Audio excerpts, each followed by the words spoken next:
Tell us a little bit about how The Criminal came to be and what were you inspired by? The idea came at my sister-in-law's birthday party. There was a song, some Italian song. I forget who it was specifically by, but the idea of that kind of chipper song going to something that was just horribly gruesome, something that I'm kind of into dark comedies, and so that idea, that kind of interplay worked out. So I wrote a short, which kind of turned into the beginning montage in this. But the idea kind of just grew, and I wanted to do more with it. And eventually, towards the end of my high school time, I decided that I was going to do something more. And so then I expanded it out and added more things and added more characters into it, and eventually ended up with this. Right. Yeah. There's a lot of juxtaposition in this film. Mm-hmm. So, like you were saying, the sort of light or humorous element with a really gruesome element, but I mean, I see it in scenes, in compositions, in the way you edited it, the way you layered the music into it. I felt like there's a really deep intelligence at work in this film. I really enjoyed it. So, tell us about, like, for instance, I could see a lot of influences in it, mm-hmm. but they blended together so smoothly that it didn't feel like it was copying anything. It felt like it was just a really unique work to me. Yeah, well, I was writing it during the end of my high school days, and so I was really getting into kind of the cinema kind of stuff. I was really getting into the film bro kind of stuff. So the second layer of kind of movies that you start to begin watching, you really like film, you really want to get into film. I started watching those and watching a lot of television. And so shows like Barry and Succession and Better Call Saul, the ones that were coming out while I was writing those obviously had an impact on how I shot it and kind of what I wanted to do with it story-wise. And then other movies, black comedies or kind of dry comedies, even something like Logan Lucky had influence in how I wrote it and kind of what I gave the actors and how I wanted their performances to go and how I wanted the rhythm of that speech to go. Okay. Are you influenced by like the screwball comedies? A little bit. Comedies? I really like silent films, and I think the films of Buster Keaton and Charlie Chaplin and the performance physically is something that I really like. And that the stunt performance in a lot of movies goes very much under the radar, but I think that physical nature of it is something that speaks to people quicker than the dialogue, because people understand body language in a way that we don't really think about. And so when somebody tilts their head in a certain way, or when somebody walks a certain way or reacts to something a certain way with their eyes, we all see that instantly before we even understand what is happening. Mm-hmm. And so those physical performances really helped me in deciding where I wanted the actors to be in each scene and how I wanted to choreograph the whole movement of everything. So I noticed it didn't seem like there was a single two-shot in this film. Like, for all your dialogue scenes, it was just reverse shots. That was it was a budget and time constraint. We were on a very, very short schedule of what we could afford to do. And so for me as an editor and having a small background in editing, it's easier to get the two shots and then splice them together than it is to get a full master shot. Just because that shot requires more time, requires all the actors to be on the same kind of level and what they wanted to do. And so with the two shot, what it allowed me to do in the end is play around more with the timing of the speech and the timing of the scene, because you can intercut, spaces when you need spaces and words when you need words. But it makes the two characters feel more disconnected. Yes. More at odds with each other. Yeah. And that was kind of the idea for me when I was writing this, is that James is in a position of authority to Oliver, and Oliver has no idea about anything of how this is going to play out, how the worlds are going to go. So at the beginning, you kind of see them, and they're connected, they're there, but as you kind of slowly see throughout the movie, they're not really connected in the way that we maybe have thought they were. Mm-hmm. And that was just probably something that I had because while I was in high school, you lose friends and people move and things like that. And so that connection that you thought you may have had with certain people turns out to not be there. Yeah. And so when you're doing these scenes, it's a lot easier to show that disconnect, but obviously when they're not in the same frame. Yeah, I think that was really effective. Can you tell us a little bit about how you worked with your cast?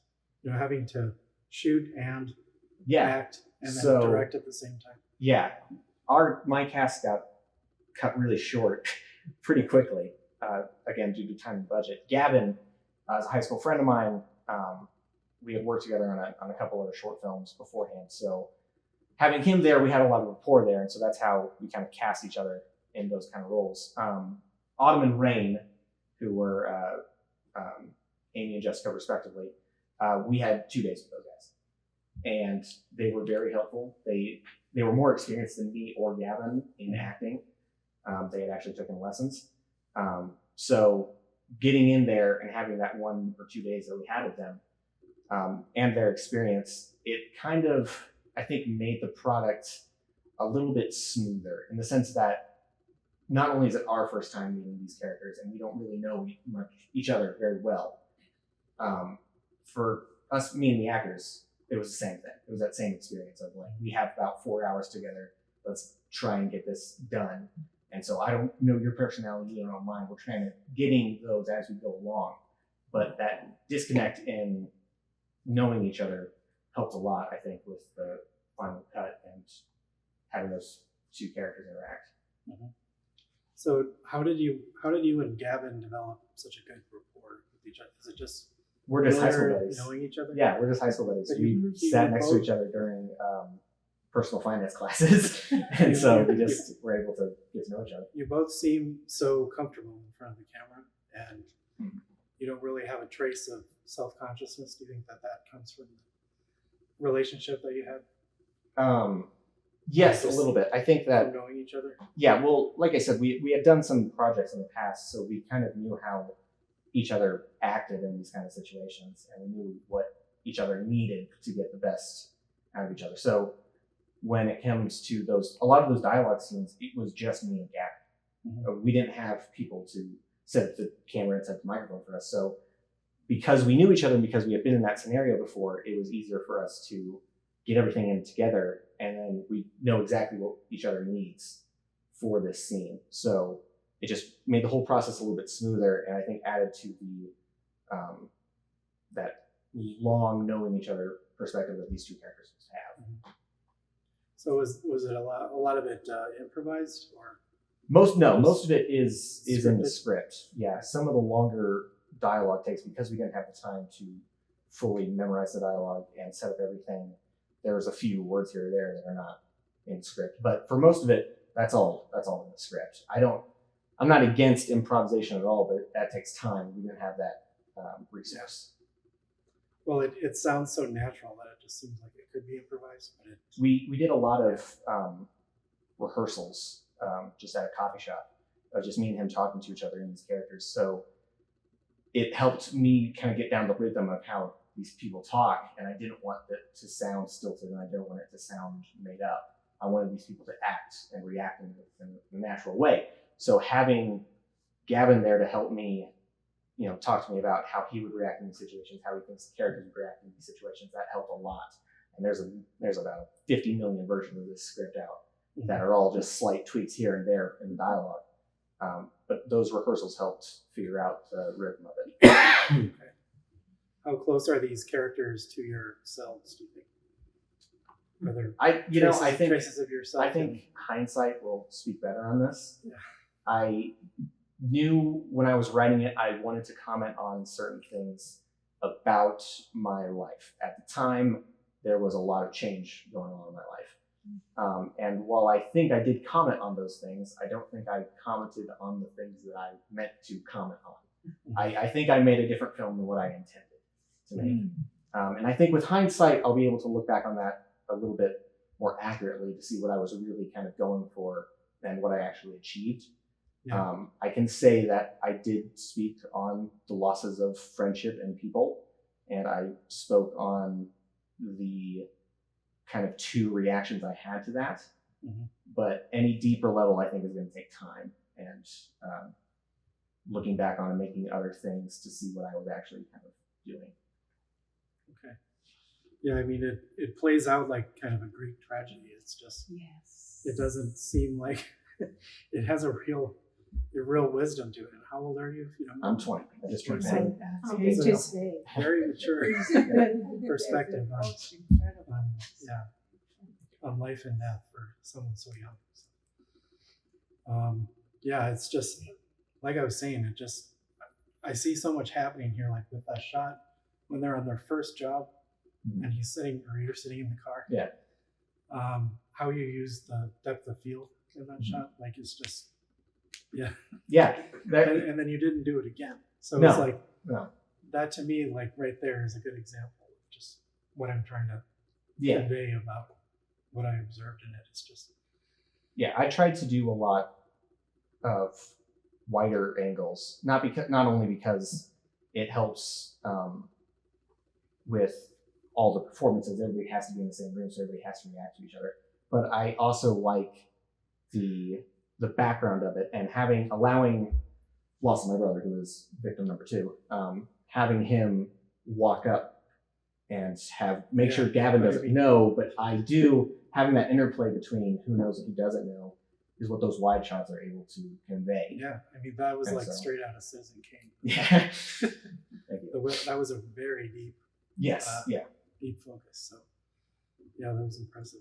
So, audience, do we have any questions for Hayden? Yeah, what's the significance? I think it's James, isn't the other guy? Yes. His mind getting darker and darker, or that it's dark? So when we were filming it, we knew that we wanted to have James get hit and then obviously get like a dark eye or a black eye. And then throughout it, we played with the brightness levels on the eye and the how dark it was going to get and how bloated it was going to get. I'm forgetting the word.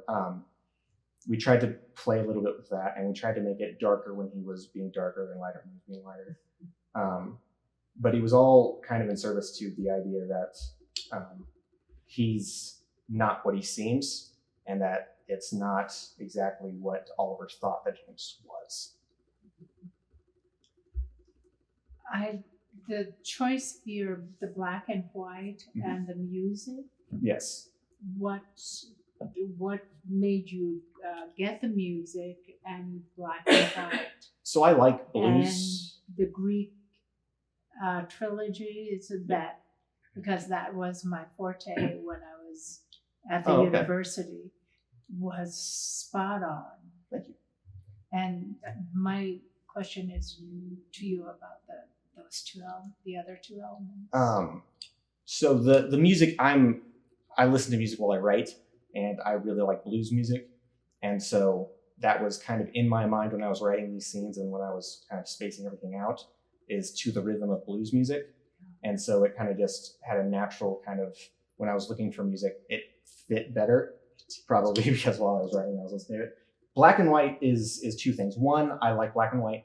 I think that it's a very kind of underused visual style.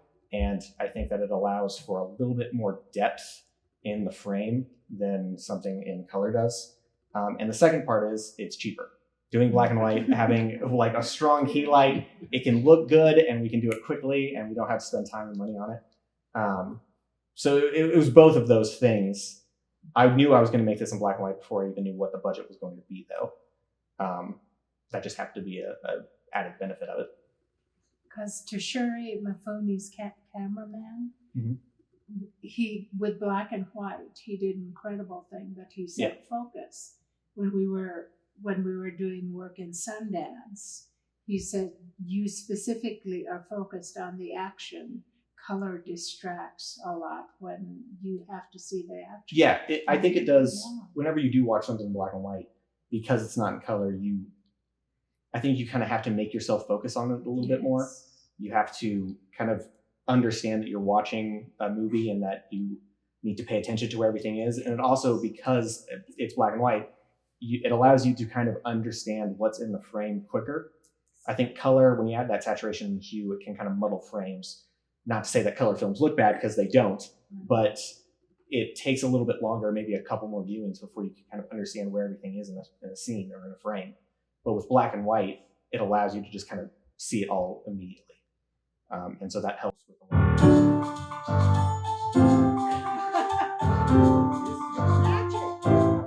It's in coloring. It allows you to kind of see, understand where things are, and it helps when watching and understanding the film. We got it. Don't worry. 10:45 show up next time. So. But I was taken by your journey. Thank you. Keep on. Yeah, absolutely. You're a baby. You are a baby. Keep going. Is this your first long Yes. form? Yes, film? it's first feature, based on a couple of shorts. And if you watch those shorts, you can kind of see where I took some of those ideas and threw them in here. But yeah, this is first feature. Right. Are you in film school now? Or? No, this was instead of film school. I had very limited amount of money, and my idea was either go to school or make this. And I didn't really want to go to school, and I really wanted to make this. It was a pretty easy choice. Good choice. So I felt like I was going to learn a lot more about what filmmaking really is by just doing it. Exactly. And I did learn a lot. Sometimes I learned lessons I didn't want to learn, but I did learn them, and I will be using them in future projects. I want to comment a little bit more because when the movie was done, I thought, yeah, I'm not gonna deal with this at all. I just wanna or something. It's pretty dark. But now it's kind of like, oh, that's kind of interesting. What I particularly like is the beer drinking at the beginning, but then at the end. Yeah. And I mean, they're sitting there philosophizing, all holy heaven. And then there's one other scene when they're in the car and they're having this discussion, and James is telling him how he doesn't have a clue about anything about life. I really do like that part. Yeah. So I've got more of an appreciation for this than I did about 15 minutes ago. Yeah. The two characters are kind of, maybe I'm talking a bit too much about it, but the two characters are kind of my two reactions to the things that were happening at the time. There was, a lighter side and a darker side. And I do think I made an angrier movie than I maybe have intended to. That seems pretty obvious now. No, you made a very Greek movie. Yeah. A Greek trilogy. But tragedy. with James, that was my thought process at the time. That was where I was at the time. And maybe if I'd written it now, it would have ended differently. Who knows? But even to the statement of being very heavy, and like we watch the news, oh yeah, and we're eating popcorn, we're laughing. All this ugliness is happening, and we just do this and that. It's amazing the stuff that you touched on. Thank you. I think what you do well is you take this really dark material and you bring us right to the edge of it, and then you pull us back. Yeah. So it creates sort of a sense of safety for the viewer to experience these things in a way that we don't get too deeply intertwined with it to where it traumatizes us. Yeah. But he cleans it up. Yeah. That's the main thing he keeps doing. Clean it up. I feel like it clean just it brings up. you right to the edge and then it Yes. pulls you back. I think it's important that when you watch a movie, you know that it's a movie, Yeah. that it's not absolutely. real life. And Yeah. I think that by looking back on how you felt about it, it helps better inform you on maybe why you felt about certain things. The way that we might be drawn to more violent content might say something about us. And I really want to show that you're watching this. Like you specifically are watching this. Think about how that is affecting you. Yeah, it has more of an impact that way. Yeah. Because there are a lot of violent films that don't hold back and where it just overwhelms you.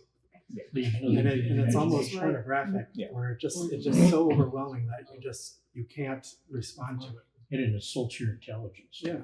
And then it doesn't edify you or help you in any way. Whereas this film really stuck with me. It's like you were saying, that the first reaction is just sort of like, it's dark and it's ugly, but then it stays in your mind and you wrestle with these same things the characters are working with. So So yeah, I mean, oh no, I just really like the film. Thank you. In case you can't. Any Well other done. questions? Well done. Thank you. Congratulations. All right, thanks for coming.